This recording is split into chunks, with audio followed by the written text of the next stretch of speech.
Servicing of multi split AC part 1। নমস্কার, আমার নাম সৌর্ণী Banerjee.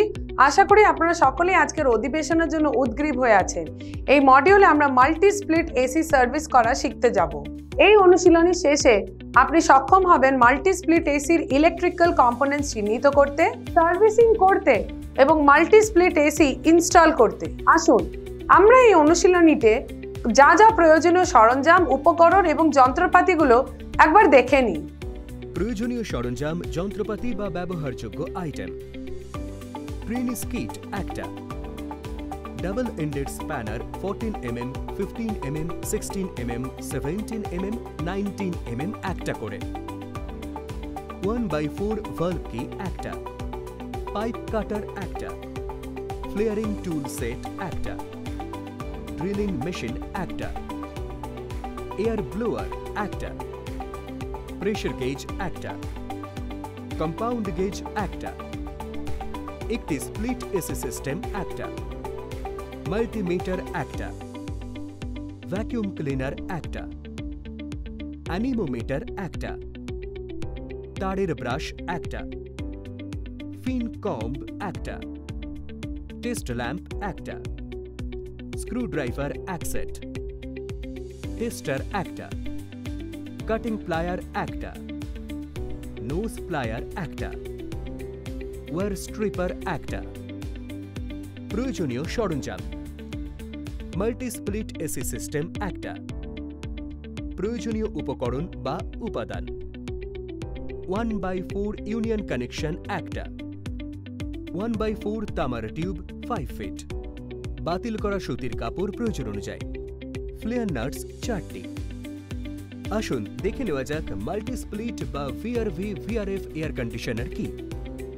Multi split air conditioner, যাকে অন্যথায় ভিআরভি ভেরিয়েবল রেফ্রিজারেন্ট ভলিউম এবং VRF variable refrigerant flow system বলা হয়, সেগুলি একাধিক ইনডোর ইউনিটের সাথে সংযোগ স্থাপনের জন্য একটি একক আউটডোর ইউনিট ব্যবহার করে। বিভিন্ন ক্লাইমেট নিডের জায়গায় ব্যবহৃত হয়। একটি ঘরের স্প্লিট এয়ার কন্ডিশনার যেমন শুধু একটি ঘরকেই ঠান্ডা করে, অন্যদিকে একটি মাল্টি স্প্লিট এয়ার কন্ডিশনার একসাথে একাধিক ঘরকে ঠান্ডা করে। মূল পার্থক্য তাদের সেটআপে। একটি স্প্লিট এসিতে একটি কম্প্রেসর এবং একটি আউটলেট থাকে, যখন একটি মাল্টি স্প্লিট এসিতে 5টি আউটলেট থাকে, সবগুলোই একটা কম্প্রেসরের সাথে যুক্ত। ইনডোর ইউনিটগুলি দেওয়ালে মাউন্ট করা, মেঝেতে দাঁড় করানো বা সিলিংয়ে মাউন্ট করা হতে পারে। রেফ্রিজারেন্ট পাইপলাইন এবং তারের মাধ্যমে আউটডোর ইউনিটের সাথে যুক্ত। এখন আসুন আমরা দেখি কিভাবে ইউনিটটি সার্ভিস করা হয়।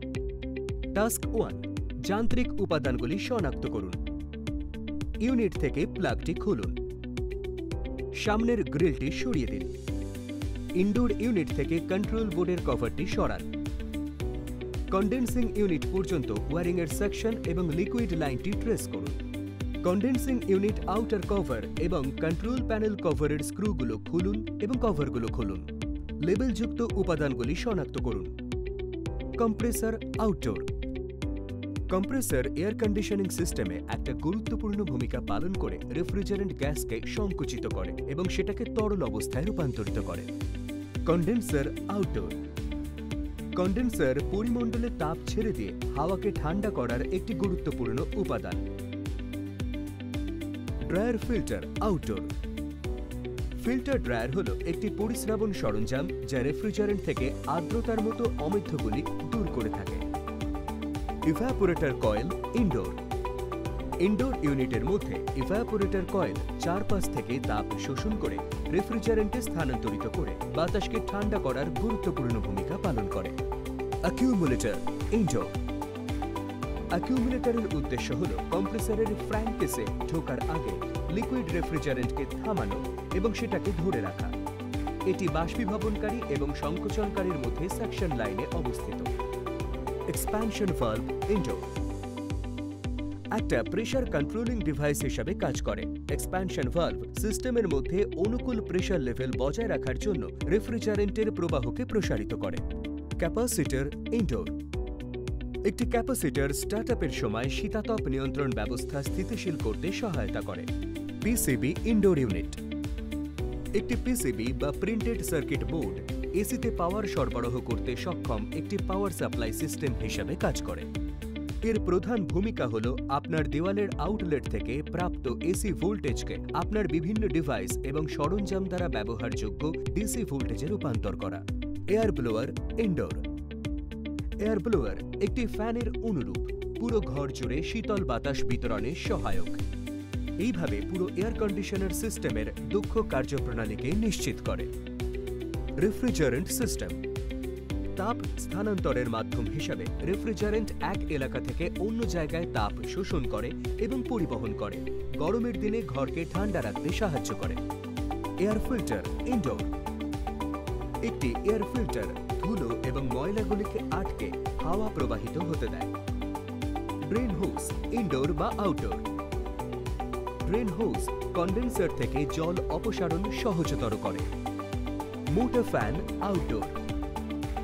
মোটর ফ্যান কন্ডেন্সার থেকে পরিমণ্ডলে গরম বাতাস বের করতে সহায়তা করে, এইভাবে শীতলীকরণ করে থাকে। Thermistor indoor. থার্মিস্টরগুলি হল তাপমাত্রা সেন্সর। এয়ার কন্ডিশনারে ব্যবহারকারীদের তাদের পছন্দ অনুযায়ী ঘরের তাপমাত্রা নিয়ন্ত্রণ করতে ব্যবহৃত হয়ে থাকে। রেফারেন্সের জন্য একটি সারণীতে উপাদান এবং ফাংশনগুলির নাম রেকর্ড করুন। Task 2, cooling coil inspection and cleaning. Split air conditioner চালু করুন।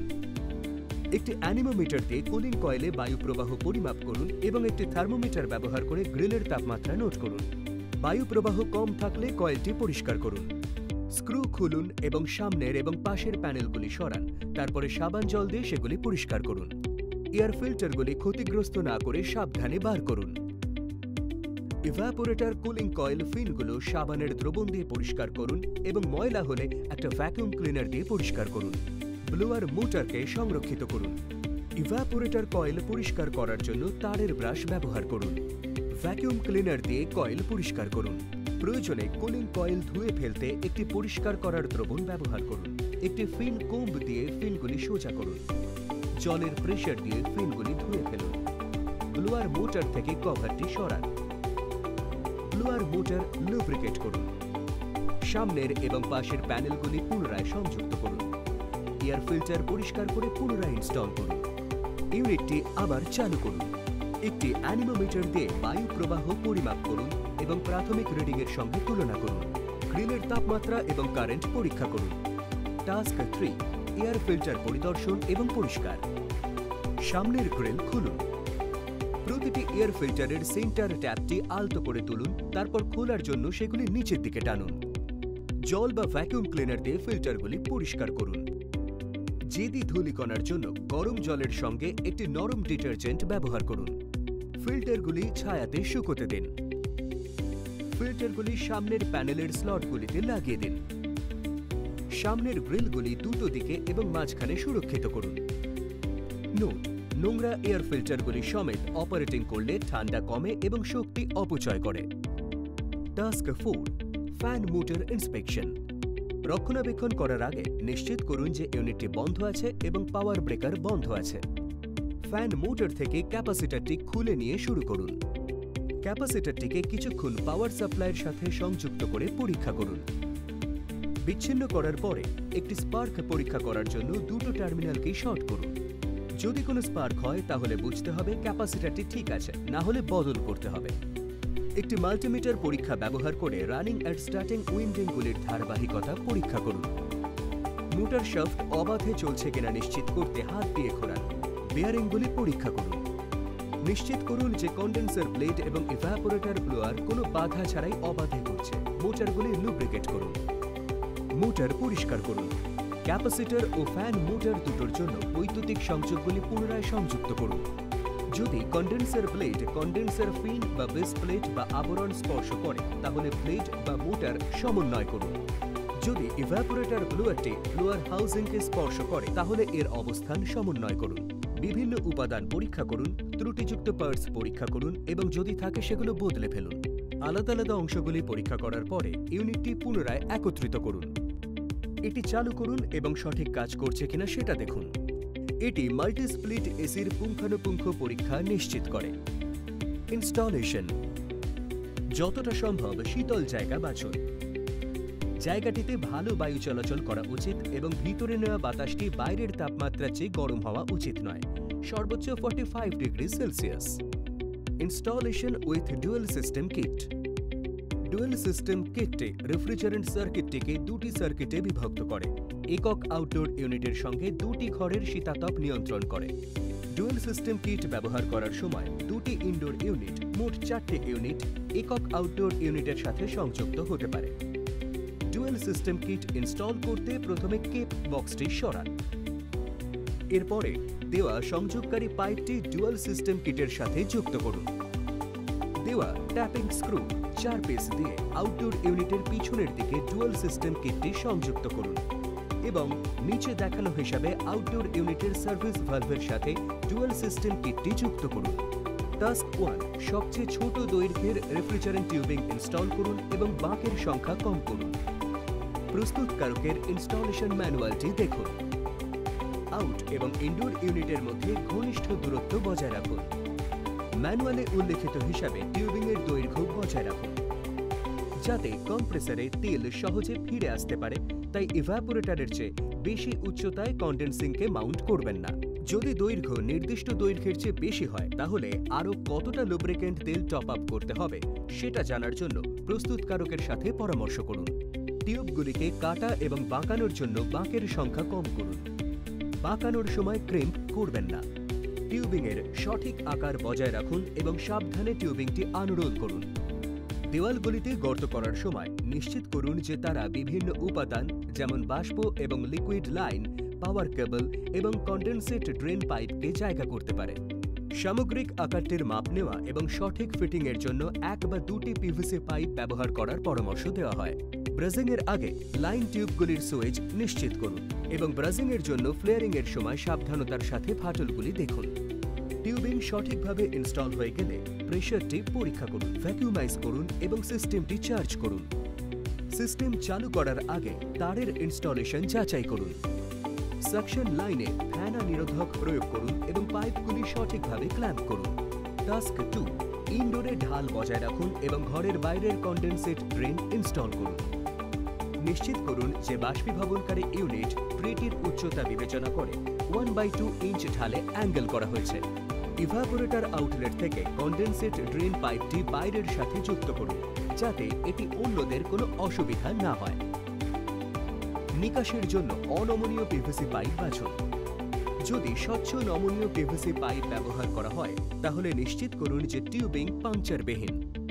পাইপ ক্ল্যাম্পগুলি ব্যবহার করে পাইপটি যথাস্থানে লাগান।